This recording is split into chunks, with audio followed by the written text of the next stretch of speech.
r/Nosleep. Posted by you/zoneoftheende. Always check the history of the hotel you're staying in. Especially your room. Many years ago, a group of 12 of us teens went on a backpacking trip to a Southeast Asian country during term break. Among the things in our itinerary, we had wanted to stay in a mini theme park casino hotel area situated high up in the mountains. Only thing is, we were bad at planning to say the least, and pretty much just thought we could bunk anywhere, take any room in any hotel. We didn't book in advance. It was peak season unfortunately, and when we got there, no good hotel could accommodate us. In the middle of the night, carrying our large backpacks, we had to wander far from the lights of the main resort, down into the other side of the dark, desolated mountains.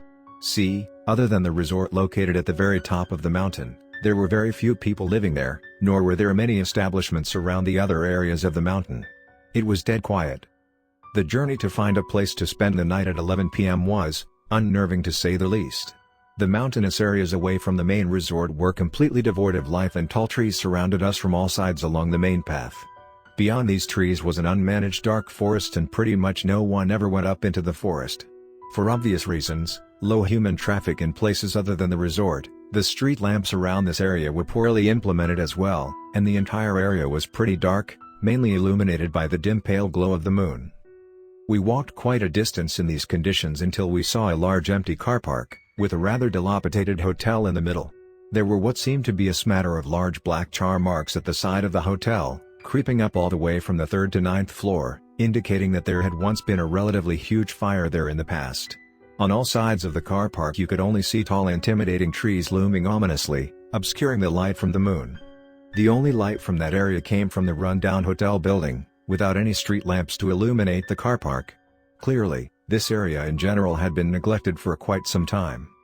The car park was desolate. In fact, there was only one dusty car parked near the hotel building.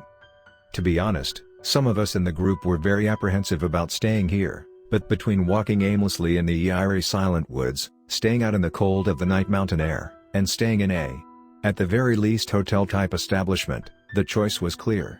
Either way we would only be staying for 3 nights, what could possibly go wrong? The interior of the hotel was a lot less menacing than the outside. Though evidently aged and slightly musty, the professional smiles of the receptionists at the front desk assured us this was a functioning lodging space. We asked for rooms with the cleanest living conditions and they booked us in at the highest open floor, the 12th floor. For whatever reason, they told us that 2 of us had to be located in a room relatively far away from the rest, as they had other patrons on that floor and there were insufficient consecutive rooms for us. This struck us as odd because the hotel seemed extremely quiet and at times we wondered if we were the only guests. Nevertheless, we agreed. Me and a large burly friend decided that we would take the corner room for 2, as we didn't care too much for games through the night and constantly interrupted sleep. The corner room seemed peaceful enough, and well, someone had to make the sacrifice after all. This roommate was the person in the group of 12 that I had known the least. He was a transfer student who had just joined my class at school recently. He was a religious foreign, from Africa previously, classmate, older, and his habits, culture etc. were all very new to us. There was much we did not know about what he did during the time before he knew us. That and his imposing stature, exotic, unfamiliar appearance, to a teen at that time, made it slightly more intimidating to be trapped alone in a dark room with. However, from my interactions with him, he seemed rather mild-mannered and quiet, so I was not opposed to sharing a room alone with him. "Is this hotel haunted?" one of my friends half-jokingly asked the receptionists. They paused for a moment, looked at each other, and gave an ambiguous polite smile to him as if he had just told an inappropriate joke. The elevators were small and could only fit about 9 people crammed side by side. Me, my roommate and this other guy took the second lift up. Strangely, the lift stopped at the 6th floor on the way up and what we saw when the doors slowly parted, spooked us. The entire floor was pitch dark, the walls were charred and everything was burnt black. It was clear that after the fire had devastated the level, no attempt to repair the damages had been put into place and the entire affected floors were condemned altogether. We peeked outside the elevator and there was not a soul in sight who had pressed the floor button, so we figured it must have been a glitch in the elevator system. It was a really old hotel after all. We talked about this with the other group of 9 who had just gone up. They mentioned that their lift, on the other hand, had mysteriously bypassed the 12th floor and stopped at an unnumbered floor just above, presumably what was once the 13th floor. Once the lift door opened, what they saw sent shivers down their spines. It seemed like that floor above held some kind of singular unit right at the end of the corridor, perhaps what might have been an old presidential suite. The door right in front of them was completely sealed up from top to bottom with thick metal chains, boarded with wooden planks and stuck with spirit-warding amulets and Chinese talismans. The entire floor was dark, with the only source of light being the creepy red candles lighted in the front of the door. Clearly, the management of the hotel was greatly disturbed by whatever was in there and had gone to great lengths to keep it from being unleashed onto the residents of the hotel. They said they had frantically mashed the buttons to close the doors and got down to the 12th floor.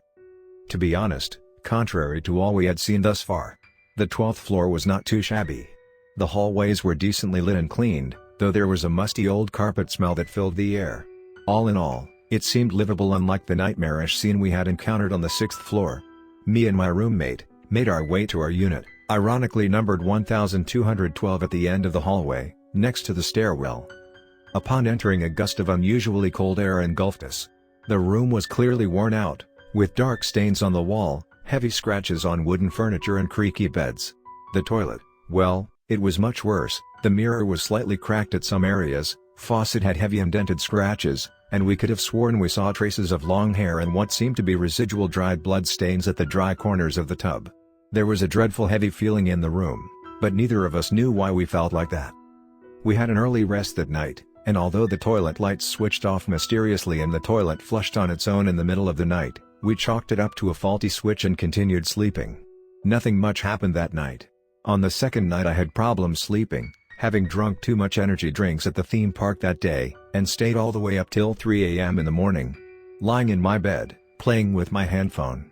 If I recall correctly, it was at 3:16 a.m. that night things started to get weird. The TV suddenly switched on by itself with nothing but static on the screen, then turned itself off.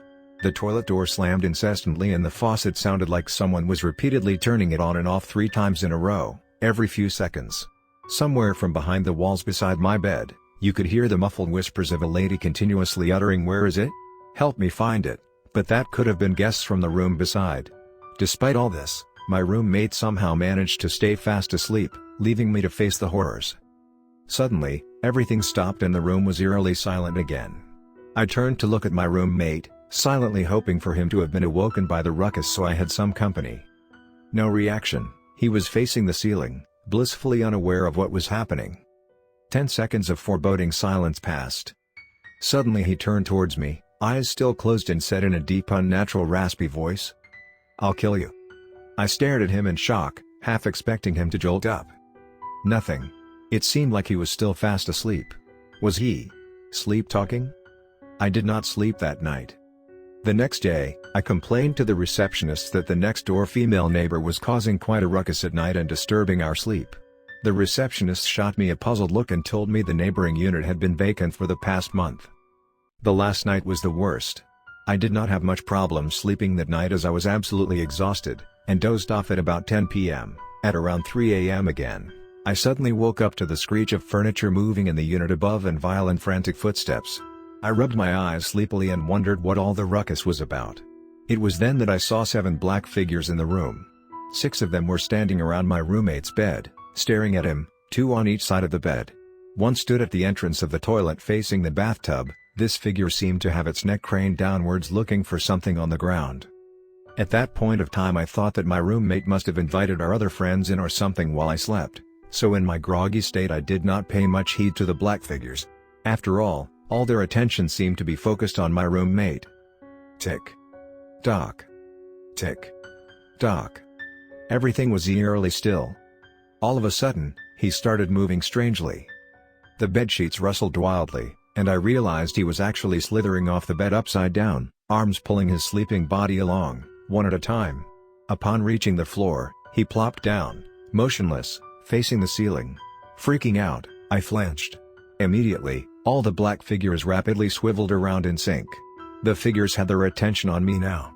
They knew I was awake, they knew I had seen them. In tandem with the figures, my roommate violently arched his back, head hanging upside down. With an erratic jerk, he contorted it to the left, where I lay. I was absolutely terrified. I knew I was cornered in this dark room. My only source of light was the tiny glow seeping through the gaps of the curtain. I could barely see where I was going. "I'll kill you. I'll kill you. I'll kill you." I'll kill you. I'll kill you." He chanted these lines fanatically on the floor, arms and legs twitching wildly. His eyes were still shut. At that moment I turned my back, frantically searching for my handphone, hidden somewhere in between the pillows, for some light. "I'll kill you." A menacing whisper blew across my left ear and I felt two cold hands brush my neck. I instantly jumped out of the bed in fear. There he was on the bed right behind me, head upside down, crawling up from the floor beside my bed. His hands were poised to strangle me, fingers outstretched and tensed in a peculiarly inhuman manner, lips quivered into a creepy grin. I dashed towards the main room light switch and flipped it on. In an instant the room was flooded with light. My eyelids slammed shut and I flinched for a second, adjusting to the sudden influx of brightness in what was a pitch-dark room just an instant ago. When I opened my eyes, the black figures were gone and my roommate was sprawled out on my bed, asleep, completely ignorant as to the terror he was just a minute ago. I noticed that the rosary he kept by his bedside had snapped into little beads as well. I took a chair, sat down and watched him the entire night with the lights on, fearing he would start attempting to strangle me again, if I fell asleep. Trying hard to stay awake, I whipped out my phone and began looking up the history of the hotel. Woman found beheaded in gruesome hotel murder, August 16, 1998. 30-year-old lady violently beheaded by her husband, with a chopper found missing from the hotel kitchen. Her body was found floating in a pool of blood in the bathtub with her head placed next to the faucet on top of the tub, eyes still wide open in terror, facing the door. I took a look at the pictures. One of them was a picture of the room taken from the outside. Never had seeing foreign numbers given me such a feeling of dread. Room 1212. It was our room. I glanced at the toilet door nervously, and instantly felt a cascade of goosebumps rush down my spine. It was as if her gaze never left the door. Apparently the arrested husband swears he had been sleeping that night and woke up suddenly to find his wife murdered, with his hands covered in blood, holding the chopper. No one believed him. Police ruled it a homicide. Till this day my roommate has no idea at all about what happened that night. I told him he was sleepwalking and that I was playing games on my phone the entire night after waking up and not being able to sleep. My friends all know what really happened, but we agreed that keeping it from him was the best thing to do. We found out from the janitor before leaving that the room at the unnamed floor was once the site of a traditional folk ritual that the hotel owners had organized in 1997 to ask for spirit help in boosting the ailing hotel business's occupancy. Apparently the ritual went tremendously wrong, and all 6 of the mediums invited lost their minds and started decapitating each other with kitchen knives, smearing the entire room with blood. That year, a massive fire devastated most of the hotel as well. The unfortunate incidents finally stopped when they brought in a renowned temple priest to seal the room. Room 1212 was right underneath the sealed room. Readers of Nosleep, always check the history of the hotel you're staying in. If you don't, you might never get to leave.